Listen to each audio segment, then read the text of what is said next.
తెలంగాణ రాష్ట్రంలో తెలంగాణ ప్రభుత్వం నియమిస్తున్నటువంటి ప్రభుత్వ ఉద్యోగాల్లో ఎస్సీ, ఎస్టీ, బీసీ, మైనార్టీ వర్గాలకు తీవ్ర అన్యాయం జరుగుతుంది.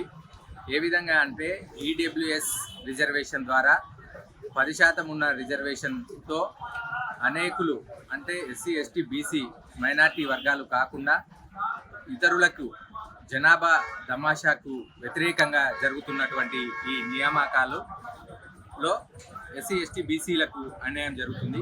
కాబట్టి ఈడబ్ల్యూఎస్ యొక్క రిజర్వేషన్లో మార్పును గమనించి రాష్ట్ర ప్రభుత్వం వెంటనే ఆ యొక్క నోటిఫికేషన్లను ఈడబ్ల్యూఎస్ రిజర్వేషన్లను తొలగిస్తూ ఎస్సీ, ఎస్టీ, బీసీ అన్ని వర్గాల ప్రజలకు ఏదైతే ఓపెన్ కేటగిరీలో 50% ఉందో మరియు రిజర్వేషన్లలో ఏ రిజర్వేషన్ తమాషాలో ఉందో వాటినే కొనసాగిస్తూ ఈ యొక్క ప్రభుత్వ ఉద్యోగాలు నింపాలని మేము ఈ యొక్క రేవంత్ రెడ్డి గారి ప్రభుత్వాన్ని మేము అడుగుతున్నాము. ఎందుకంటే ఈ యొక్క రిజర్వేషన్ల ద్వారా అనేకంగా ఎంతో తక్కువగా ఉన్నటి వారు ఎక్కువగా ఉద్యోగాలు పొందుతున్నారు.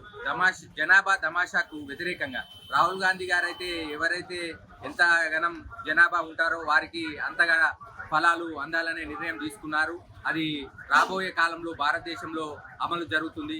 కాబట్టి ఇక్కడ రాహుల్ గాంధీ గారి ప్రభుత్వంకి అనుకూలమైనటువంటి కాంగ్రెస్ ప్రభుత్వం ఏర్పడ్డది. కాబట్టి ఇక్కడ ముందుగానే ఈ యొక్క రిజర్వేషన్లను గుర్తించి రేవంత్ రెడ్డి గారి ప్రభుత్వం, కాంగ్రెస్ ప్రభుత్వం ఈ యొక్క బీసీ, ఎస్సీ, ఎస్టీ అన్ని వర్గాల ప్రజలకు, మైనార్టీ ప్రజలకు అందరికీ న్యాయం జరిగే విధంగా ప్రభుత్వ ఉద్యోగాల్లో నియామకాలు జరపాలని కోరుకుంటున్నాము.